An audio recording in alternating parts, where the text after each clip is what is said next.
Philadelphia. Ang salitang Philadelphia ay mula sa salitang Griego na nangangahulugang pag-ibig ng kapatid o brotherly love. Sa Greek word na philos, kaibigan, kapatid, plus adelphos o kapatid, Philadelphia. Ang tradisyon at kultura ng pamumuhay ng lungsod sa lugar ng Asia Minor noong ngayon ay bahagi na ng Alasihir, Turkey. Itinatag ng mga 189 before Christian era ni Haring Attalus II ng Pergamon. Ang kultura at tradisyon ay kilala bilang gateway to the east dahil ito ay sentro ng pangkalakalan at daanan ng patungo Asia. May impluensyang Griego at Romano sa sining, relihiyon at arkitektura, dinarayo ng mga nangangalakal at misyonero. Ang pangunahing kabuhayan nila ay ang agrikultura, mahusay sa pagtatanim ng ubas kaya't kilala sa paggawa ng alak or wine. Kalakalan, may mga negosyo ng tela, palayok at langis ng olibo. Panampalataya, may impluensya ng pagsamba kay Dionysius, Diyos ng alak, pero dumami rin ang mga Kristyanismo sa lugar. Kaya ang gobyernong namumuno noon, sakop ng Imperyong Romano. Ang mga lokal na pinuno ay inutusan ng gobernador ng Roma na may sariling council o pamahalaang panglungsod na sumusunod sa batas ng Roma. Ang kasaysayan at bakit sinulatan ni Jesus ang Philadelphia ng panahon ng 95 Anno Domini sa ilalim ni Emperor Domitian. Isa sila sa pinakamatapat at masigasig na iglesia. Kahit mahina sa bilang o yaman, tapat sila sa Panginoon. Hindi sila pinagalitan ni Jesus, kundi pinuri at pinalakas ang kanilang loob.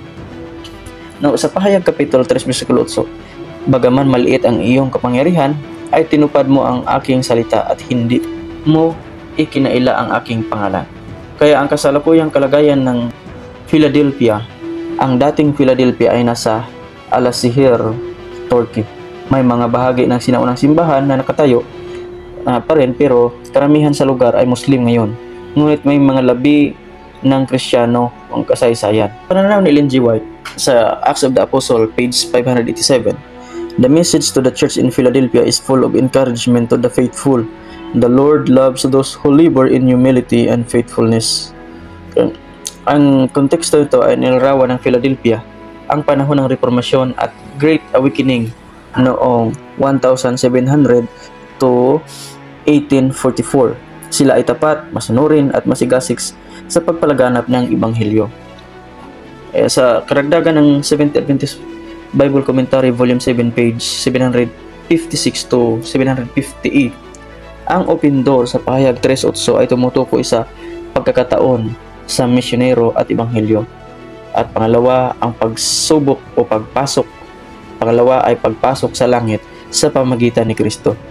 Kaya ang Philadelphia ay modelo ng tapat na iglesia na kahit mahina ay buong tapang na manindigan sa katotohanan. Sa Seventh Adventist Encyclopedia Volume 12, page 500 to 502 ng Seventh Adventist Systematic Theology, ang Philadelphia ay ikalima sa 7 iglesia. Ipinakita nito ang ideya ng remnant, maliit ngunit tapat. Dito rin itinuro ang sanctuary truth at judgment message ng 1844. Sa 20th fundamental belief ng number 11, 13, 8, 10, and 24, ang Philadelphia ay modelo sa tapat na iglesia ng Diyos na manatiling tapat kahit may pagsubok.